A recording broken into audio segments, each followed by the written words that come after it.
ಮಾತರಂ ಮೇ ಮಾತರಿಶ್ವನ್ನ ಪಿತರತುಲಗುರೋ ಭ್ರಾತರಿಷ್ಟಾಪ್ತಬಂಧೋ ಸ್ವಾಮಿನ್ ಸರ್ವಾಂತರಾತ್ಮನ್ನ ಜರ ಜರಯಿತರ್ಜನ್ಮ ಮೃತ್ಯಾಮಯಾನಾಂ ಗೋವಿಂದೇ ದೇಹಿ ಭಕ್ತಿಂ ಭವತಿ ಚ ಭಗವನ್ ಊರ್ಜಿತಾಂ ನಿರ್ನಿಮಿತ್ತಾಂ ನಿರ್ವ್ಯಾಜಾಂ ನಿಶ್ಚಲಾಂ ಸದ್ಗುಣಗಣ ಬೃಹತೀಂ ಶಾಶ್ವತೀಮಾಶುದೇವ ನಾರಾಯಣಂ ನಮಸ್ಕೃತ್ಯ ನರಂ ಚೈವ ನರೋತ್ತಮಂ ದೇವೀಂ ಸರಸ್ವತೀಂ ವ್ಯಾಸಂ ತತೋ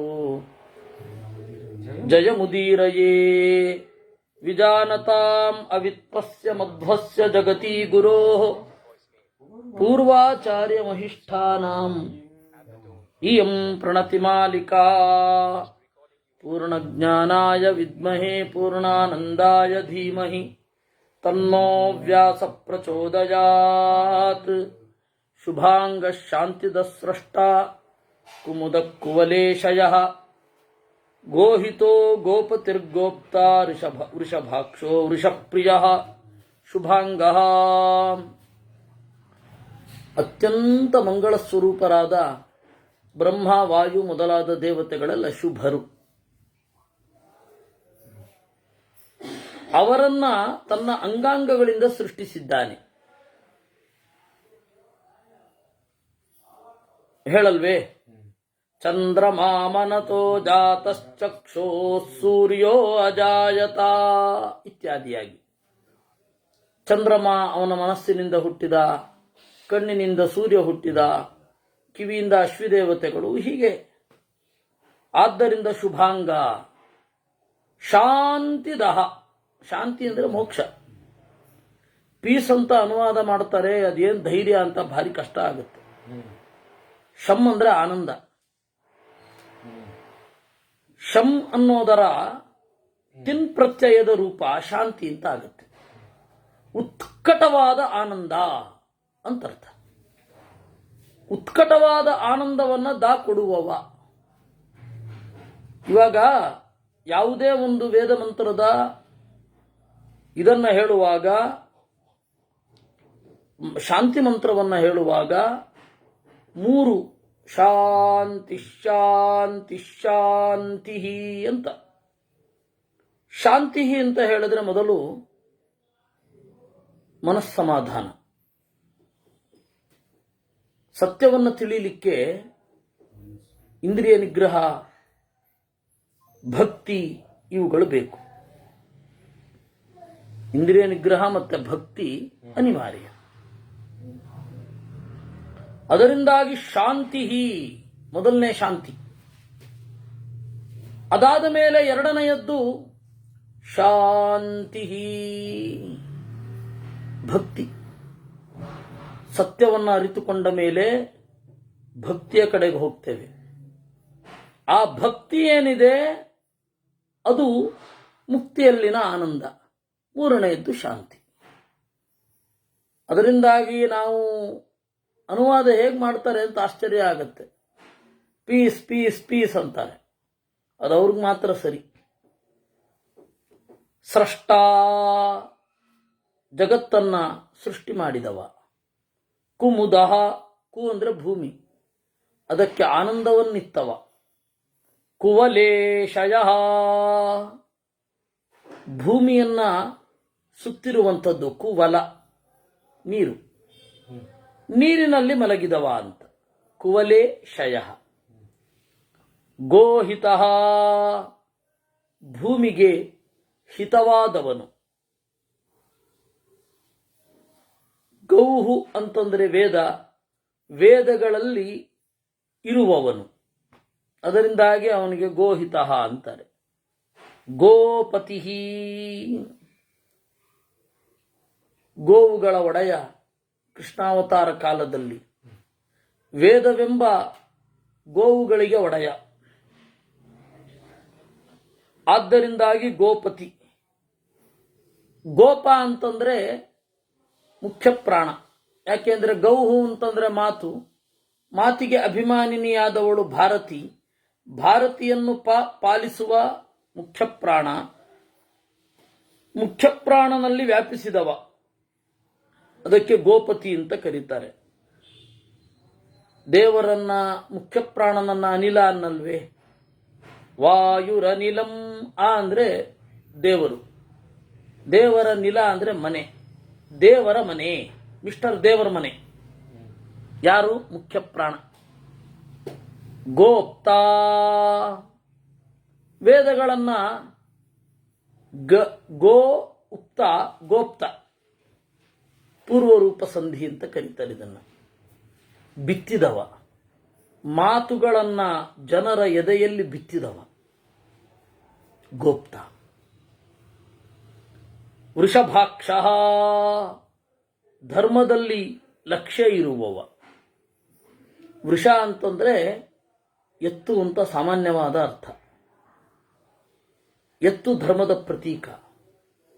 ಎತ್ತಿಗೆ ಹೇಗೆ 4 ಕಾಲುಗಳೋ ಹಾಗೆ ಧರ್ಮಕ್ಕೂ 4 ಕಾಲು. ಈ ಎತ್ತು ಏನಿದೆ, ಧರ್ಮ ಅನ್ನುವ ಎತ್ತು, ಅದಕ್ಕೆ 2 ಕೊಂಬು, ಅರ್ಥ ಮತ್ತು ಕಾಮ. ಈ 3 ಸರಿಯಾಗಿ ಇದ್ರೆ ಮೋಕ್ಷ ತನ್ನಿಂದ ತಾನೇ ಬರುತ್ತೆ. ಅದರಿಂದಾಗಿ ನಾರಾಯಣ ಪಂಡಿತಾಚಾರ್ಯರು ಸಂಗ್ರಹ ರಾಮಾಯಣದಲ್ಲಿ ಧರ್ಮ ಎಂಬ ಎತ್ತಿಗೆ ತಸ್ಮಿನ್ ಪಾಲಯತಿ ಕ್ಷೋಣೀಂ ಅರ್ಥ ಕಾಮ ವಿಷಾಣವಾನ್ ಧರ್ಮ ಚತುಷ್ಪಾತ್ ವವೃಧೆ ಸಾಕ್ಷಾನ್ ಮೋಕ್ಷ ದುರಂಧರ ಅಂತ. ಧೂಹು ಅಂದ್ರೆ ನೊಗ, ಧುರಂ ಅಂದ್ರೆ ನೊಗವನ್ನು, ಧರ ಹೊತ್ತವ.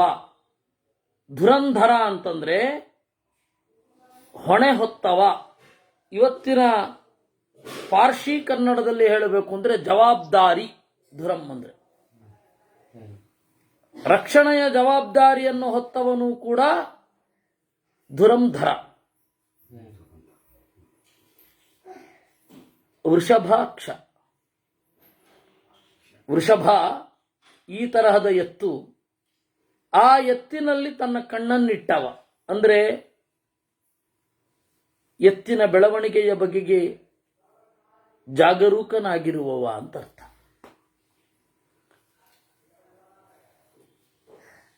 ಇನ್ನು ವೃಷೇ ಭಾತೀತಿ ವೃಷಭ,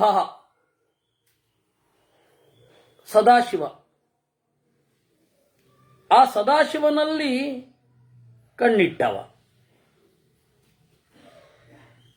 ಅಥವಾ ಸದಾಶಿವನನ್ನೂ ಕೂಡ ಅಕ್ಷ್ಣೋತಿ, ಪ್ರಳಯ ಕಾಲದಲ್ಲಿ ನಾಶ ಮಾಡುವವ. ವೃಷಪ್ರಿಯ, ಧರ್ಮವನ್ನ ಯಾರು ಹೊಂದಿರ್ತಾರೆ ಅವರಿಗೆ ಪ್ರಿಯ. ದೇವರ ಮೇಲಿನ ಪ್ರೀತಿಯಿಂದಲೇ ಧರ್ಮ ಮಾಡೋದು ಅಲ್ವಾ? ದೇವರನ್ನ ಪಡಿಬೇಕು ಅಂತ ಹೇಳಿ ಪ್ರೀತಿ ಇದ್ರೆ ಧರ್ಮ ಮಾಡ್ತಾರೆ. ಆ ಪ್ರೀತಿ ಇರದೆ ಹೋದ್ರೆ ಧರ್ಮದ ತತ್ವ ಗೊತ್ತಾಗಲ್ಲ. ದೇವರ ಬಗೆಗೆ ಆಸಕ್ತಿ ಇರಬೇಕು. ಏನಿದು ಗುಣಗಳ ತವರು,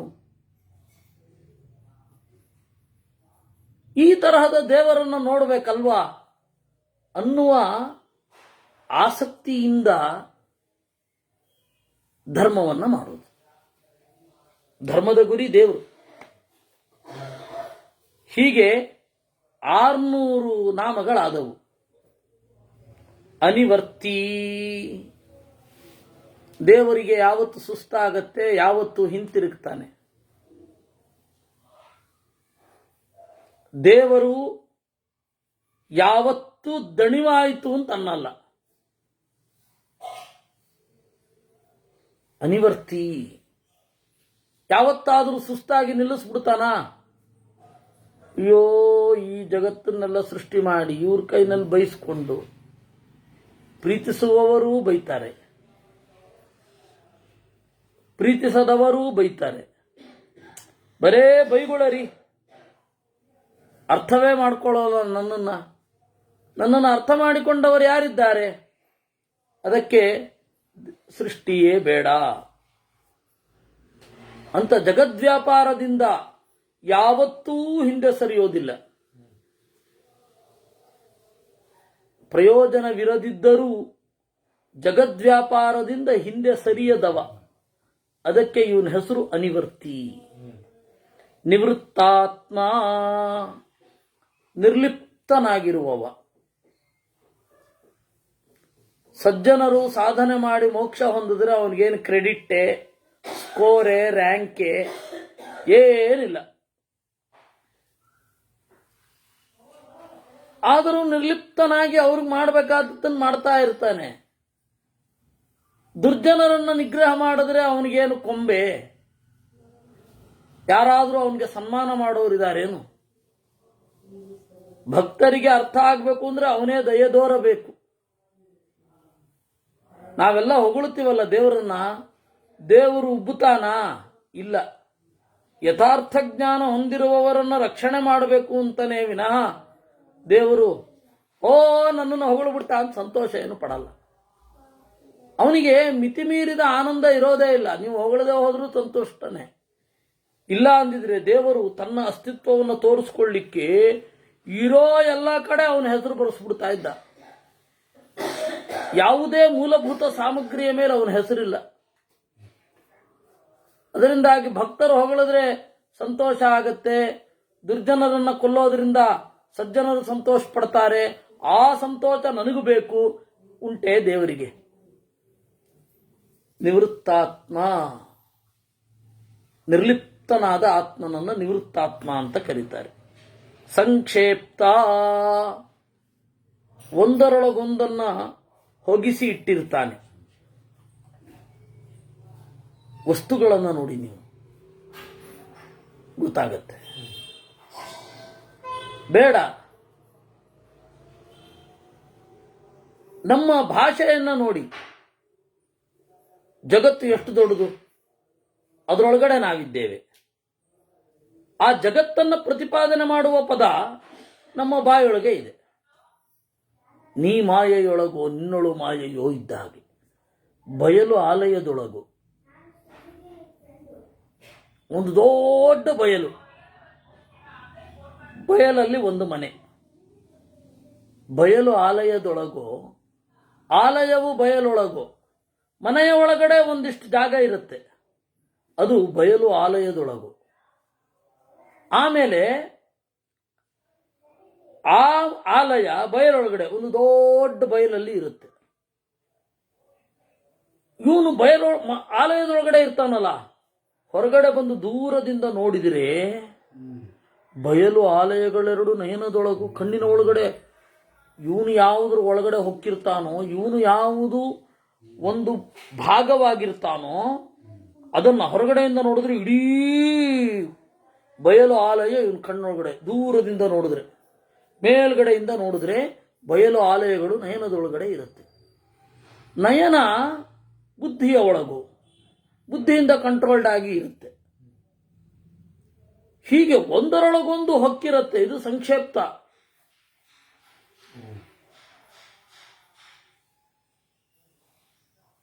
ಅದಕ್ಕೆ ಇವರು ಹೇಳಿದ್ದು ಕನಕದಾಸರು, ಇದು ಭಾಗವತದ್ದೇ ಮಾತು. ಋತೇರ್ಥಂ ಯತ್ ಪ್ರತೀಯೇತ ನ ಪ್ರತೀಯೇತ ಚಾತ್ಮನಿ ತದ್ವಿದ್ಯಾತ್ ಆತ್ಮನೋ ಮಾಯಾಂ ಯಥಾ ಭಾಸೋ ಯಥಾ ತಮಃ. ಭಾಗವತದ ಮಾತು. ಅದರಿಂದಾಗಿ ಸಂಕ್ಷೇಪ್ತ, ಒಂದರೊಳಗೊಂದು ಹುದುಗಿಸಿದವ. ಭಾಷೆಯಲ್ಲಿಯೂ ಅಷ್ಟೇ ಅಲ್ವಾ. ಸಮುದ್ರ ವಸ್ತುವನ್ನು ಹಿಡಿಲಿಕ್ಕಾಗತ್ತಾ? ಆ ಸಮುದ್ರ ಅಂತ ಹೇಳಿ ಅದಕ್ಕೆ ಇರುವ ಪ್ರತಿಪಾದಕವಾದ ಶಬ್ದ ನಮ್ಮ ಬಾಯೊಳಗಡೆ ಆರಾಮಾಗಿ ಬಂದ್ಬಿಡುತ್ತೆ. ಈ ರೀತಿ ಅದು ವಿಚಿತ್ರ. ಶಬ್ದಕ್ಕೂ ಅರ್ಥಕ್ಕೂ ಇರುವ ಸಂಬಂಧ ಇನ್ನೊಂದು ವಿಚಿತ್ರ. ಉದ್ದ ಅನ್ನೋದು ಪದ ಉದ್ದವಾಗಿಲ್ಲ. ಅಂತ್ಯಾಕ್ಷರಿ ಅಂತನ್ನೋದು ಅದರ ಅಕ್ಷರ ಅಂತ್ಯ ಇಲ್ವೇ ಇಲ್ಲ. ಏಕಾಕ್ಷರಿ ಅನ್ನೋದಕ್ಕೆ ಒಂದಕ್ಷರ ಇಲ್ವೇ ಇಲ್ಲ ರೀ. ಇದನ್ನ ಏನ್ ಮಾಡೋದು ಅಂತ ಗೊತ್ತಾಗ್ಲಿಲ್ಲ. ಇದನ್ನ ವೆಸ್ಟರ್ನ್ ಮೆಥಡಿನಲ್ಲಿ ಐರಿಷ್ ಐರನಿ ಅಂತ ಕರೀತಾರೆ. ಅಂತ್ಯಾಕ್ಷರ ಅನ್ನೋದು ಅಂತ್ಯ ಅಲ್ಲ, ಏಕಾಕ್ಷರ ಅನ್ನೋದು ಏಕ ಅಲ್ಲ. ಟಾಲ್ ಅನ್ನೋದು ಉದ್ದ ಅಲ್ಲ, ಸ್ಮಾಲ್ ಅನ್ನೋದು ಸಣ್ಣ ಅಲ್ಲ. ಸ್ಮಾಲ್ ಅನ್ನೋದಕ್ಕೆ 5 ವರ್ಣಗಳು, ಟಾಲ್ ಅನ್ನೋದಕ್ಕೆ 4.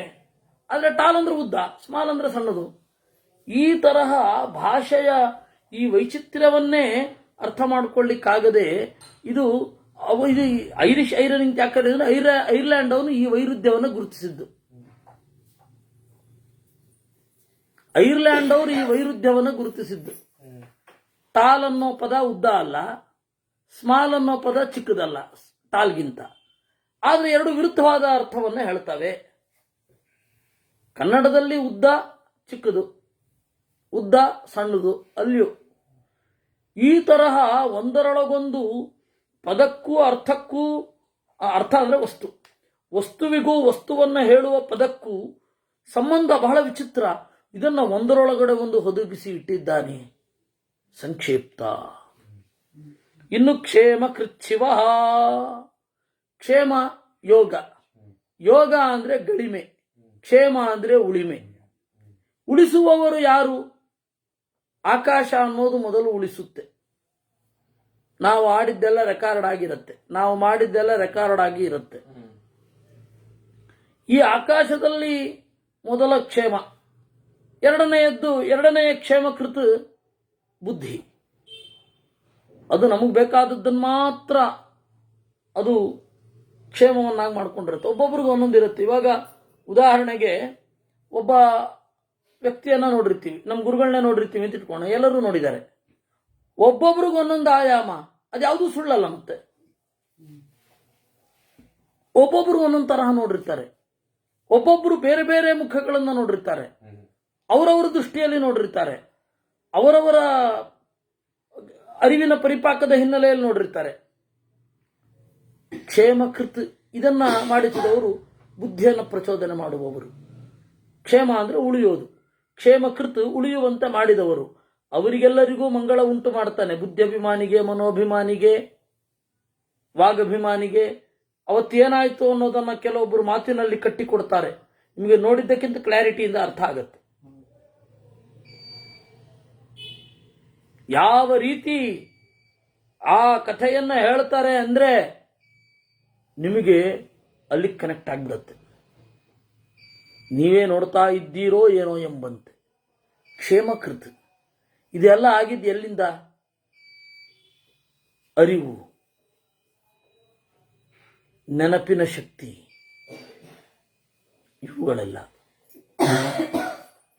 ಈ ಎಲ್ಲ ಅರಿವು ಮೊದಲಾದವುಗಳು ಇದರ ಅಭಿಮಾನಿ ದೇವತೆಗಳು. ಈ ಅಭಿಮಾನಿ ದೇವತೆಗಳಿಗೆ ಅರಿವು ಇತ್ತವನು. ಈ ಅಭಿಮಾನಿ ದೇವತೆಗಳಿಗೆ ಮಂಗಳ ಉಂಟು ಮಾಡುವವನು. ಯಾಕೆಂದ್ರೆ ಜಗತ್ತಿನ ಮಂಗಳ ಅಲ್ವೇ ಇದು.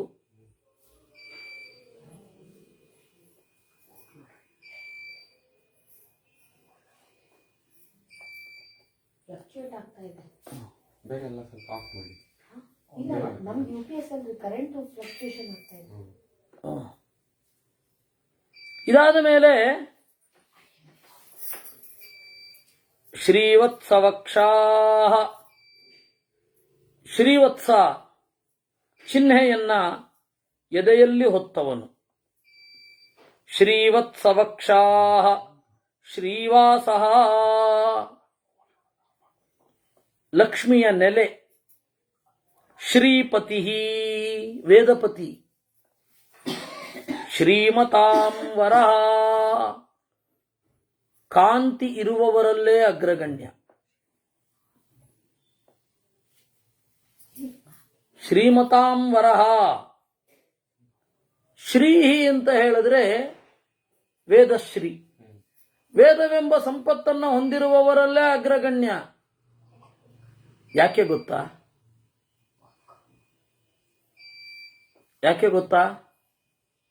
ವೇದವನ್ನು ಕೊಟ್ಟವನೇ ಅವನು, ಹಯಗ್ರೀವ ರೂಪದಿಂದ. ಶ್ರೀದಹ ಸಂಪತ್ತನ್ನು, ಅರಿವನ್ನು, ಜ್ಞಾನವೆಂಬ ಸಂಪತ್ತನ್ನು, ವೇದವೆಂಬ ಸಂಪತ್ತನ್ನ ಕೊಡುವವನು. ಶ್ರೀ ಅದನ್ನ ದ್ಯತಿ ನಾಶ ಮಾಡುವವನು ಅವನೇ. ನಾರದರು ಅಂತಾರೆ ನಾರದರು ಅಂದ್ರೆ ಏನರ್ಥ? ನಾರಂ ದ್ಯತಿ, ನರನಿಗೆ ಸಂಬಂಧಪಟ್ಟದ್ದು ನಾರ. ಜ್ಞಾನವೂ ಆಗತ್ತೆ, ಅಜ್ಞಾನವೂ ಆಗತ್ತೆ. ಅಜ್ಞಾನವನ್ನೂ ನಾಶ ಮಾಡಿದವ, ಜ್ಞಾನವನ್ನೂ ನಾಶ ಮಾಡಿದವರು ನಾರದರು. ನಾರದರು ಯಾರಿಗೆ ಎದುರುಗಡೆ ಇರೋರು ಏನೋ ಅವ್ರಿಗದು ಗೊತ್ತಾಗತ್ತೆ. ನಾರದರು ಕನ್ನಡಿ ಇದ್ದ ಹಾಗೆ. ನಾರದರು ಜಗಳಗಂಟ ಅಂತ ಹೇಳ್ತಾರೆ. ನಮ್ಮೂರಲ್ಲಿ ಒಬ್ರು ಇದ್ರು ಮಹಾನುಭಾವರು. ಅವರು ಒಂದು ಕಡೆಯಿಂದ ಇನ್ನೊಂದು ಕಡೆಗೆ ಹಚ್ಕೊಡೋದು. ಅಲ್ಲ, ಆ ಥರ ಬಹಳ ಕಡೆ ಇರುತ್ತಾರೆ. ಇಲ್ಲಿಂದ ಅಲ್ಲಿಗೆ ಹೇಳೋದು, ಅಲ್ಲಿಂದ ಒಮ್ಮೆ ಸಿಕ್ಬಿದ್ರು. ಯಾಕ್ರಿ ಅಂತ ಕೇಳಿದಕ್ಕೆ ಏನು ಹೇಳಿದ್ರು ಗೊತ್ತಾ? ನಾರದರು ಮಾಡಲ್ವೇನ್ರಿ, ಪುಣ್ಯದ ಕೆಲಸ ಅಲ್ವಾ ಅದು ಅಂದ್ಬಿಟ್ರು. ಏನು ಹೇಳೋದು? ಕನ್ನಡ ಸಿನಿಮಾಯಿಂದ ಬಂದಿರೋದು ಅಲ್ಲ, ಕನ್ನಡ ಅಲ್ಲಲ್ಲ, ಕನ್ನಡ ಸಿನಿಮಾ ಮಾತ್ರ ಅಲ್ಲ, ಅದಕ್ಕಿಂತ ಮೊದಲು ಇದೆ. ಕನ್ನಡ ಸಿನಿಮಾದಿಂದ ಬಂದಿದ್ದಲ್ಲ, ಅದಕ್ಕಿಂತ ಮೊದಲಿಂದಲೂ ಇದೆ. ಬಂದ ನಾರದ ಒಬ್ಬರಿಂದ ಒಬ್ರಿಗೆ ಹಚ್ಕೊಡ್ತಾನೆ ಅಂತ. ಪಾಪ ನಾರದ ನೀವು ಅಲ್ಲಿ ನೋಡಿದರೆ ಅವ್ರ ಬಗ್ಗೆ ಎಲ್ಲ ಎಂಥ ತಪ್ಪು ಕಲ್ಪನೆ. ನಮಗೆ ಒಳ್ಳೆಯದು ಸಿಗುವುದ್ರೆ ಎಲ್ಲಿಂದ ಸಿಗಬೇಕು ಹೇಳಿ? ನಾರದರು ಎಂತಹ ಜ್ಞಾನಿಗಳು, ಏನು ಕಥೆ. ಒಂದು ಇಡೀ ಅಧ್ಯಾಯ ಇದೆ ಸಭಾಪರ್ವದಲ್ಲಿ ಅವರ ವರ್ಣನೆ ಮಾಡ್ತಾ.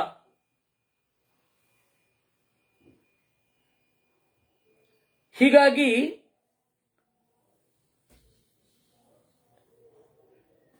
ನಾರದ ಅಂದ್ರೆ ಎರಡೂ ಅರ್ಥವನ್ನು ಹೇಳ್ತಾರೆ. ನಾರಂ ದ್ಯತಿ, ಜ್ಞಾನವನ್ನ ಕತ್ತರಿಸುವವ. ನಾರಂ ದದಾತಿ, ಜ್ಞಾನವನ್ನ ಕೊಡುವವ. ಎರಡು. ಎದುರುಗಡೆ ಇರೋರು ಯಾರೋ, ಅವರ ಯೋಗ್ಯತೆ ಏನೋ ಅದಕ್ಕನುಗುಣವಾಗಿ ನಾರದರು ಜ್ಞಾನವನ್ನು ಕೊಡ್ತಾರೆ, ಅಜ್ಞಾನವನ್ನು ಕೊಡ್ತಾರೆ. ಆದ್ದರಿಂದಾಗಿ ನಾರದರು. ಹಾಗೆ ಶ್ರೀದಹನು ಕೂಡ ಶ್ರಿಯಂ ದ್ಯತಿ, ದೋ ಅವಖಂಡನೆ ಅಂತ ಧಾತು. ಸಂಪತ್ತನ್ನ ಪರಿಹರಿಸ್ತಾನೆ, ಇಲ್ಲದಂತೆ ಮಾಡ್ತಾನೆ. ಶ್ರೀಶಃ, ಯಾವುದೇ ಕಾಂತಿಯನ್ನ ಅವನು ತಂದುಕೊಡಬಲ್ಲ. ಶ್ರಿಯ ಈಷ್ಟೇ ಇತಿ ಶ್ರೀಶಃ. ಶ್ರೀವಾಸ, ಶ್ರೀನಿವಾಸ. ಶ್ರೀ ಲಕ್ಷ್ಮಿಗೆ ನಿತ್ಯ ನಿವಾಸ, ಮನೆಯವನು. ಸಾಮಾನ್ಯವಾಗಿ ಮನೆ ಅನ್ನೋದಕ್ಕೆ ಹೆಂಡತಿ ಅಂತ ಅರ್ಥ. ಗೃಹ ಅಂದ್ರೇನು? ಪಾಪ ಒಬ್ರು ಸ್ವಾಮಿಗಳು ಅವರಿಗೆ ಗೃಹ್ಯ ಸೂತ್ರ ಅಂದ್ರೆ ಏನು ಅಂತ ಗೊತ್ತಿರಲಿಲ್ಲ. ಅವ್ರಿಗೆ ಕೇಳಿದ್ರು. ಬಹಳ ಹಿರಿಯರವರು, ನಮಗಿಂತ ಚಿಕ್ಕವರಲ್ಲ, ಬಹಳ ಹಿರಿಯರು, ಪೂಜ್ಯರು, ಭಗವದ್ಭಕ್ತರು ಎಲ್ಲ. ಆದರೆ ಅವರಿಗೆ ಸನ್ಯಾಸಿಗಳಾಗಿದ್ದರಿಂದಾಗಿ ಆ ಟರ್ಮ್ ಗೊತ್ತಿರಲಿಲ್ಲ.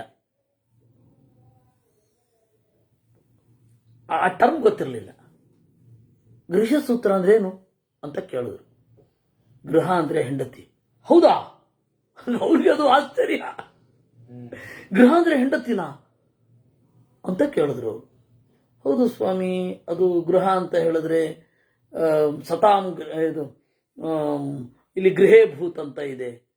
ಪಾಂಡುವಿನ ಗೃಹೇ ಅಭೂತ್, ಅಲ್ಲಿ ಗೃಹ ಅಂದ್ರೆ ಹೌದಾ, ಮನೆ ಅಂತ ಅನ್ಕೊಂಡಿದ್ದೆ ನಾನು ಅಂತದ್ದು.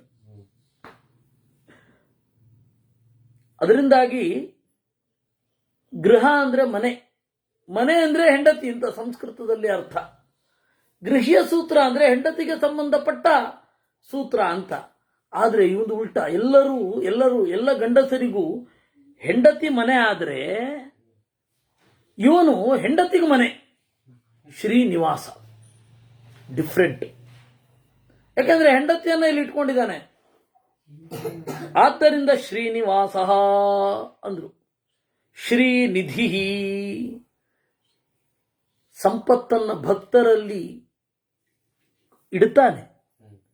ಆದ್ದರಿಂದಾಗಿ ಶ್ರೀನಿಧಿ. ಶ್ರೀ ವಿಭಾವನಃ,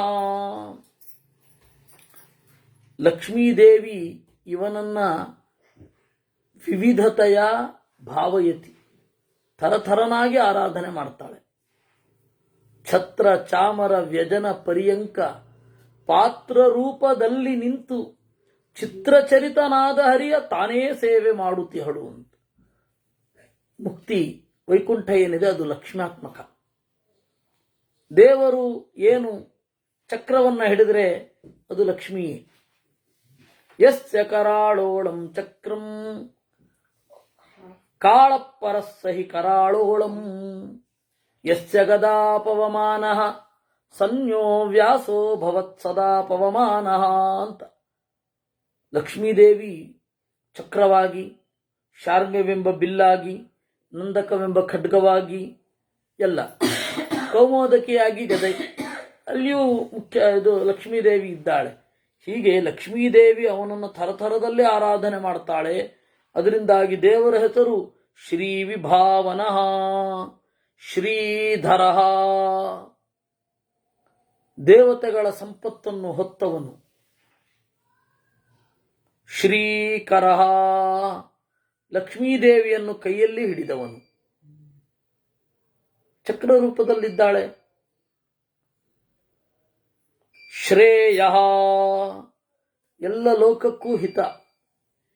ಶ್ರೇಯ ಅಂದ್ರೆ ಎರಡು ಪದ, ಅದು ಶ್ರೇಯಸ್ಸು ಮತ್ತೆ ಪ್ರೇಯಸ್ಸು ಅಂತ. ಶ್ರೇಯಸ್ಸು ಅಂದ್ರೆ ಪರಲೋಕದ ಹಿತ, ಈ ಲೋಕದ ಹಿತವನ್ನ ಪ್ರೇಯಸ್ಸು ಅಂತ ಕರೀತಾರೆ. ಶ್ರೇಯಸ್ ಮತ್ತೆ ಪ್ರೇಯಸ್ ಅಂತ. ಶ್ರೀಮಾನ್,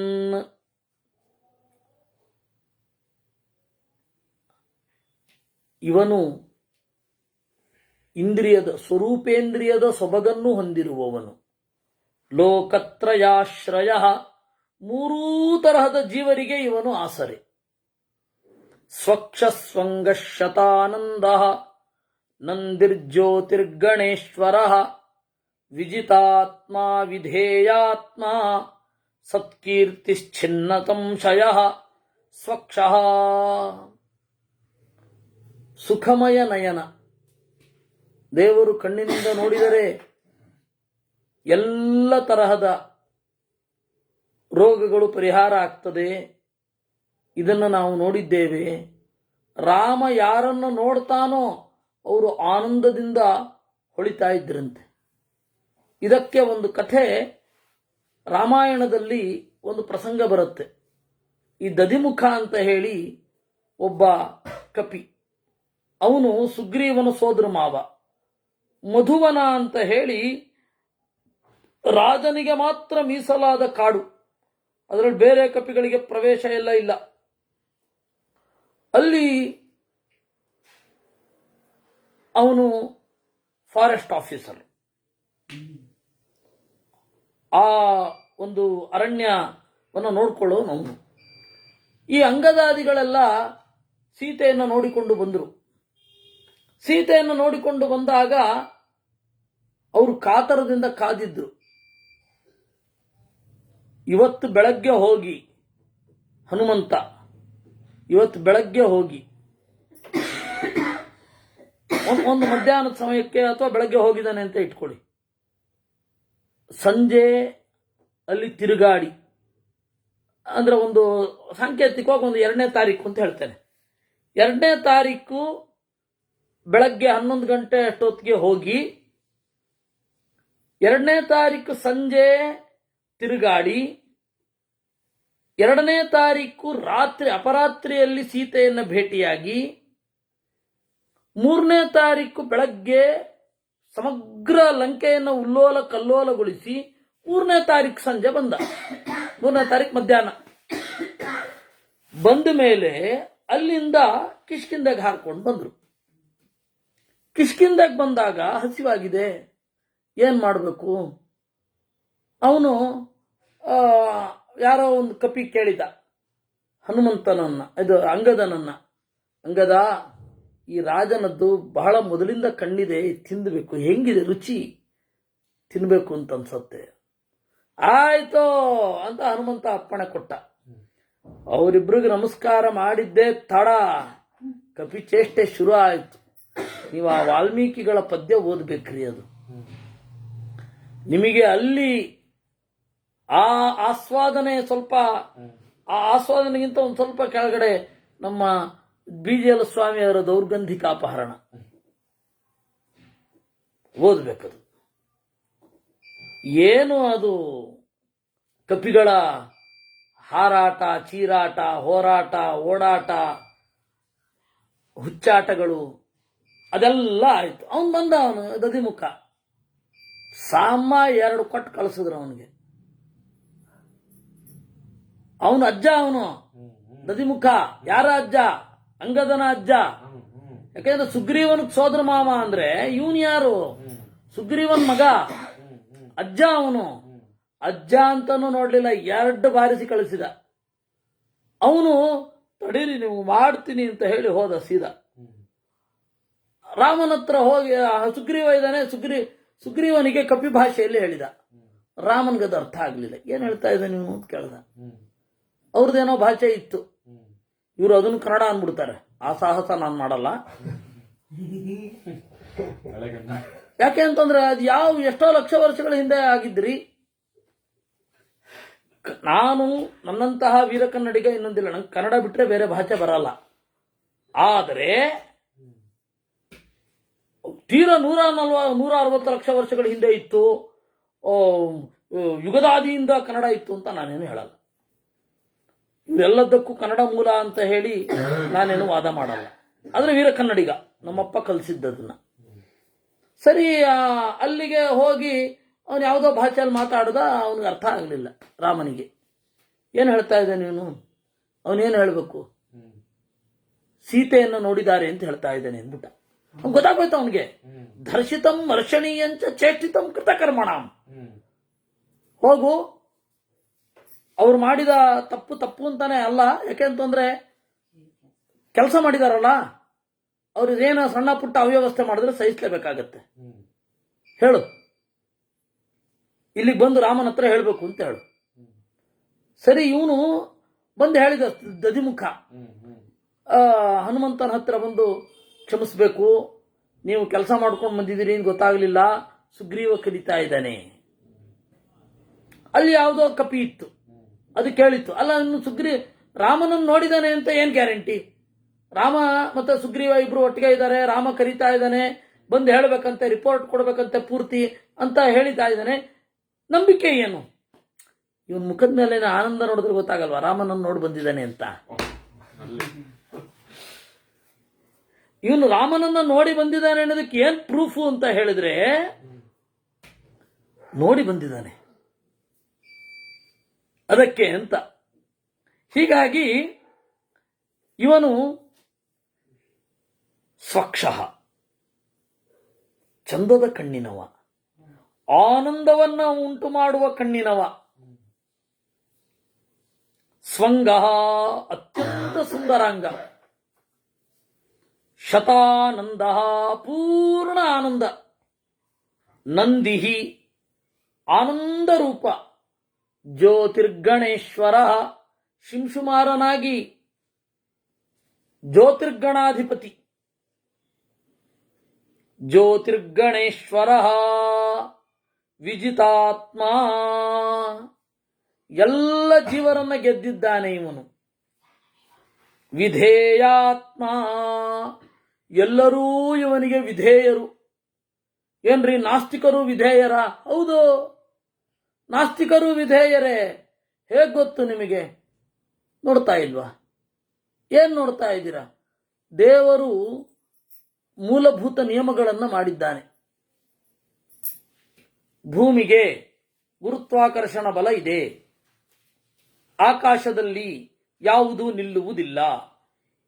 ಈ ಒಂದು ಮೂಲಭೂತ ನೀರು ಹರಿಯುತ್ತೆ, ಇದು ಬಾಯಾರಿಕೆಯನ್ನು ನೀಗಿಸುತ್ತೆ. ಈ ಮೂಲಭೂತ ನಿಯಮಗಳು. ಈ ಮೂಲಭೂತ ನಿಯಮಗಳಿಗೆ ಎಲ್ಲರೂ ವಿಧೇಯರಾಗಿದ್ದಾರೋ ಇಲ್ವೋ? ನಾನು ದೇವರಿಗೆ ವಿರುದ್ಧವಾಗಿ ನಡೀತೀನಿ, ಅದರಿಂದಾಗಿ ಬಾಯಾರಿಕೆ ಆದ್ರೆ ನೀರು ಕುಡಿಯಲ್ಲ ಅಂತ ಅವನಾದ್ರು ಹೇಳ್ತಾನ?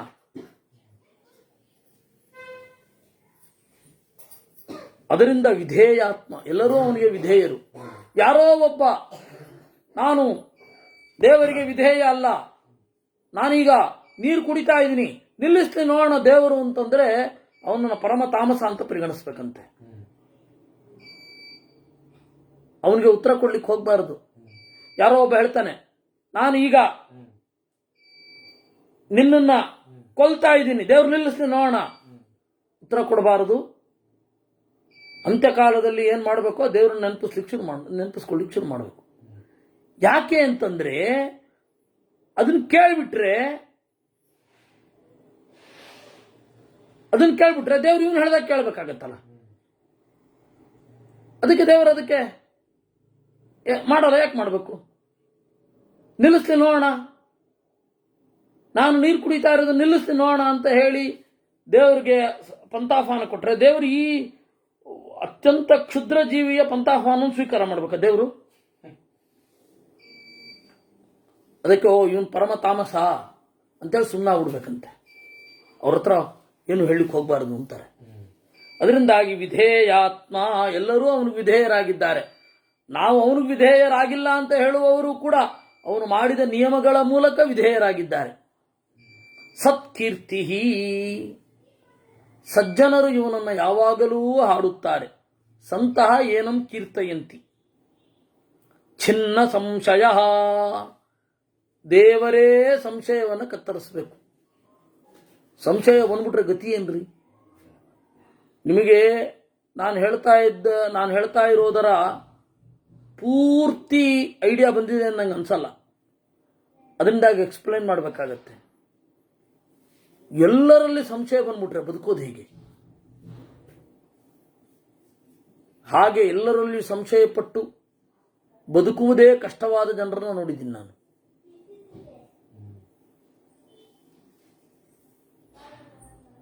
ಎಲ್ಲರಲ್ಲಿಯೂ ಡೌಟು, ಯಾರಲ್ಲಿಯೂ ಸಂಪ್ರತಿಪತ್ತಿ ಇಲ್ಲ, ಯಾರಲ್ಲಿಯೂ ಕೂಡ ಪೂರ್ಣವಾದ ಭರವಸೆ ಇಲ್ಲ. ಗತಿ ಏನ್ರಿ ಹೀಗಿದ್ದು ಬಿಟ್ರೆ?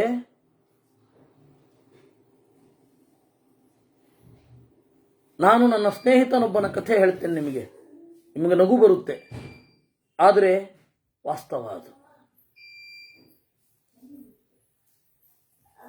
ಐನ್ಸ್ಟೈನನ ಥಿಯರಿ ಆಫ್ ರಿಲೇಟಿವಿಟಿ, ಅದು ಬರ್ಟನ್ ರಸಲ್ಲು ABC ಆಫ್ ರಿಲೇಟಿವಿಟಿ ಅಂತ ಹೇಳಿ ಇಂಗ್ಲಿಷಿಗೆ ಮಾಡಿದ್ದಾರೆ. ಅದನ್ನು ಬಹಳ ವಿಸ್ತರಿಸಿ ಅದನ್ನು ಮಾಡಿದ್ದಾರೆ. ಆಮೇಲೆ ಅದರ ಮೇಲೆ ಅನೇಕ ಪರಿಷ್ಕಾರಗಳು, ಅದರ ಮೇಲೆ ಇದು ಸಂಸ್ಕೃತದಲ್ಲಿಯೂ ಕೂಡ ಆ ನಿಬಂಧ ಬಂದಿದೆ. ಈ ತರಹ ಎಲ್ಲ ಓದಿಕೊಂಡ ಒಬ್ಬ, ನಾವು ಬೆಳಗಾಂನಲ್ಲಿ ವಾಕ್ಪ್ರತಿಯೋಗಿತಾಗಿ ಹೋಗಿದ್ವಿ. ವಾಕ್ಪ್ರತಿಯೋಗಿತಾ ಅಂತ ಸಂಸ್ಕೃತದ ಕ್ಷೇತ್ರದಲ್ಲಿ ಇರುವವರಿಗೆ ಗೊತ್ತಾಗುತ್ತೆ. ರಾಜ್ಯ ಮಟ್ಟದ ಭಾಷಣ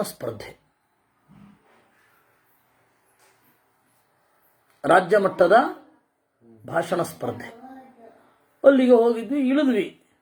ಅದು ಟ್ರೈನಲ್ಲಿಯೂ ಬಹಳ ವಿಚಿತ್ರ ಕಥೆ ಆಗಿತ್ತು. ಮೂಲಭೂತ ನಿಯಮದ ಬಗ್ಗೆ ಪ್ರಶ್ನೆ ಮಾಡ್ತಾರೆ, ವ್ಯಾಪ್ತಿಯ ಬಗ್ಗೆ ಮಾತನಾಡ್ತಾ ಇದ್ರು.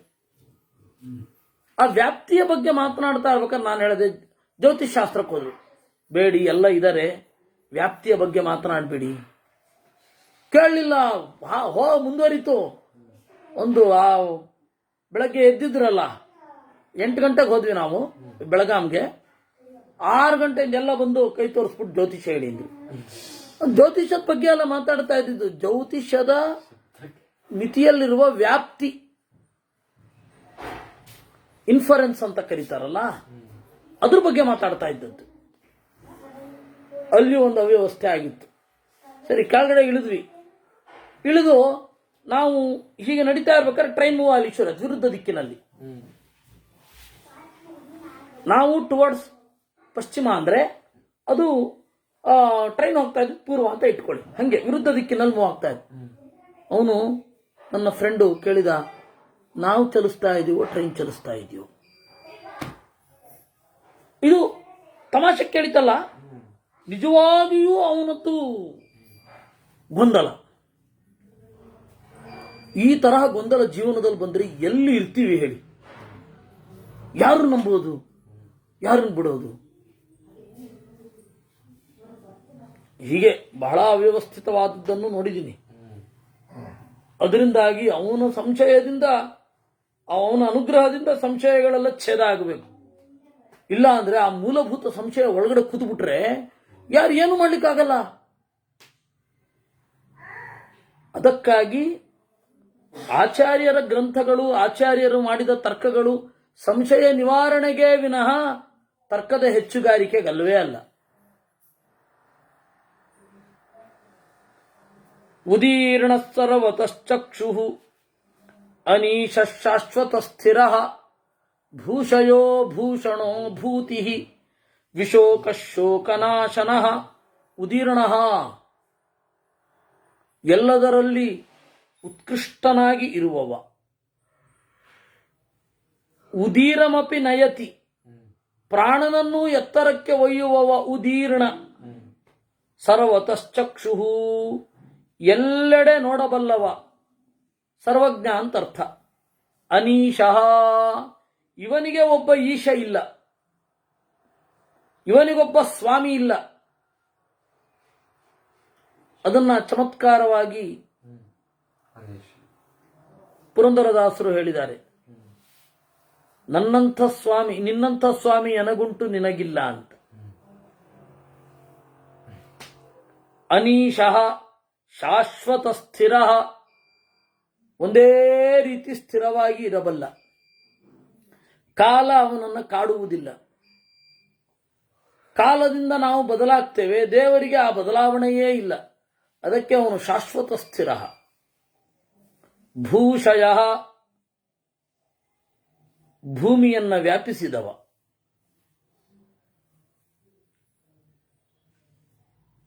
ಇನ್ನು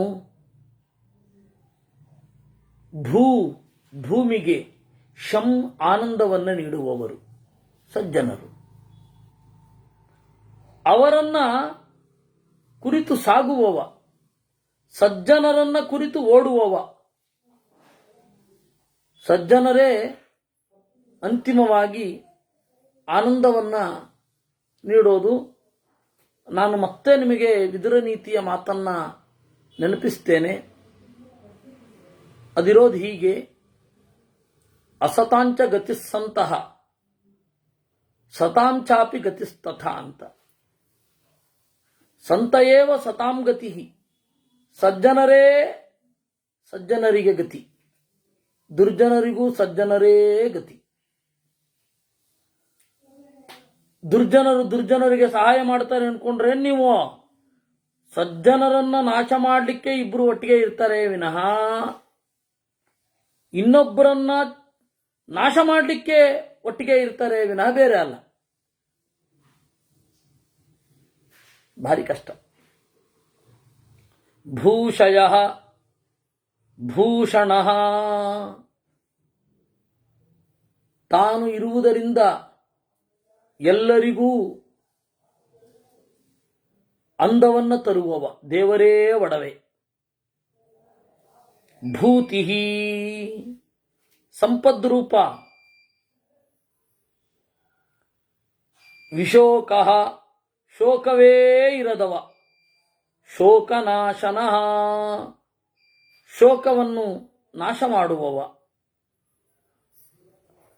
ಅರ್ಚಿಷ್ಮಾನ್ ಅರ್ಚಿತ ಕುಂಭ ವಿಶುದ್ಧಾತ್ಮ ವಿಶೋಧನ ಅನಿರುದ್ಧೋ ಪ್ರತಿರಥ ಪ್ರದ್ಯುಮ್ನೋ ಮಿತ ವಿಕ್ರಮ. ಅರ್ಚಿಸ್ ಅಂತಂದ್ರೆ ಜ್ವಾಲೆ, ಜ್ವಾಲೆಗಳಿರುವವ ಅಂತ. ಅರ್ಚಿತ ಎಲ್ಲರಿಂದ ಪೂಜೆಗೊಳಗಾದವ. ಕುಂಭ ಭೂಮಿಯನ್ನ ಹೊಳೆಯುವಂತೆ ಮಾಡುವವ. ಕುಂಭ. ಇನ್ನು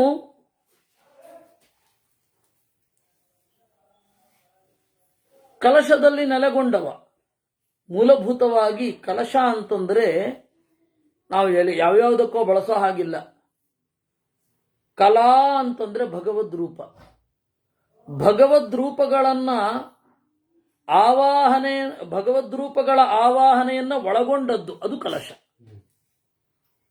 ಕಲಾ ಕಲಶ ನಾಮಕಾಹ ಅಂತ ತಂತ್ರಸಾರ ಸಂಗ್ರಹದ ಮಾತು ಮಧ್ವರದ್ದು. ಕಲಾ ಅಂದ್ರೆ ಭಗವದ್ ರೂಪಗಳು. ಭಗವದ್ ರೂಪಗಳನ್ನ ಇಲ್ಲಿ ನಾವು ಅನುಸಂಧಾನ ಮಾಡಿದ್ದೇವೆ ಅನ್ನುವ ದೃಷ್ಟಿಯಿಂದ ಈ ತಂಬಿಗೆಯಲ್ಲಿರುವ ನೀರು ಕಲಶ. ಹಾಗಾದ್ರೆ ತಂಬಿಗೆಗೆ ಏನಂತ ಕರಿಬೇಕು? ಕರಕ ಅಂತ ಕರಿಬೇಕು, ಕಲಶ ಅಲ್ಲ. ಕರಕ, ಕರೀರ, ಘಟ ಹೀಗೆಲ್ಲ. ಅದಕ್ಕೆ ಕುಂಭ, ಕಲಶಗತನಾದವನು ಕುಂಭ. ವಿಶುದ್ಧಾತ್ಮ, ಶುದ್ಧವಾದ ಮನಸ್ಸನ್ನು ನೀಡುವವ. ವಿಶೋಧನ, ದೇವರನ್ನ ಪವಿತ್ರಗೊಳಿಸುವನು ಯಾರು? ಯಾರೂ ಇಲ್ಲ. ದೇವರು ನಮ್ಮನ್ನ ಪವಿತ್ರಗೊಳಿಸಬೇಕು. ದೇವರನ್ನು ಪವಿತ್ರಗೊಳಿಸೋರು ಯಾರು? ಯಾರೂ ಇಲ್ಲ. ತೀರ್ಥೀಕುರುವಂತೆ ತೀರ್ಥಾನಿ ಅಂತ ಅದನ್ನೇ ಅಲ್ವಾ ಹೇಳೋದು. ತಮ್ಮ ಒಳಗಡೆ ದೇವರಿದ್ದಾನೆ ಅಂತ ಚಿಂತನೆ ಮಾಡಿದವರು ಸಜ್ಜನರು ತೀರ್ಥವನ್ನು ಪವಿತ್ರಗೊಳಿಸ್ತಾರೆ. ಅದಕ್ಕೆ ಇದು ವಿಷ್ಣು ತೀರ್ಥರ ಬಗ್ಗೆ ತೀರ್ಥಕಂ ವಿಷ್ಣು ತೀರ್ಥಶ್ಚ ತೀರ್ಥಕಂ ಅಂತ. ಮೊದಲು ತೀರ್ಥ ವಿಷ್ಣು ತೀರ್ಥರನ್ನ ಪವಿತ್ರಗೊಳಿಸ್ತಂತೆ. ಆಮೇಲೆ ವಿಷ್ಣು ತೀರ್ಥರು ಕ್ರಮೇಣ ಬೆಳೆದು ತೀರ್ಥವನ್ನೇ ಪವಿತ್ರಗೊಳಿಸಿದ್ರು ಅಂತ.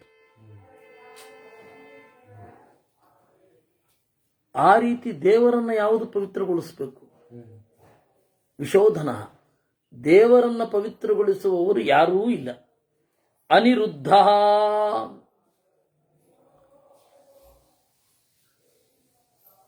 ಅನಿಹಿ. ಮೊದಲು ಅನಿರುದ್ಧ ಅನ್ನೋದು ಹಿಂದೆ ಒಮ್ಮೆ ನೋಡಿದ್ವಿ, 185ನೇ ರೂಪ. ಅನಿಹಿ, ಅವನ ಕಾಮವನ್ನು ತಡೆಯುವವರು ಯಾರೂ ಇಲ್ಲ. ಇಹಿ ಅಂದ್ರೆ ಕಾಮ, ಅನಿಹಿ ಅವನ ಕಾಮವನ್ನು ತಡೆಯುವವರು ಯಾರೂ ಇಲ್ಲ. ಇದು ಒಂದು. ಆದರೆ ಋತಾನ್ ಶಬ್ದಾನ್ ಧತ್ತೆ, ಋತ ಅಂದ್ರೆ ಶಬ್ದ, ಅದನ್ನ ಹೊತ್ತವ. ಅನಿ ಪ್ಲಸ್ ವೃದ್ಧ, ಅನಿರುದ್ಧ.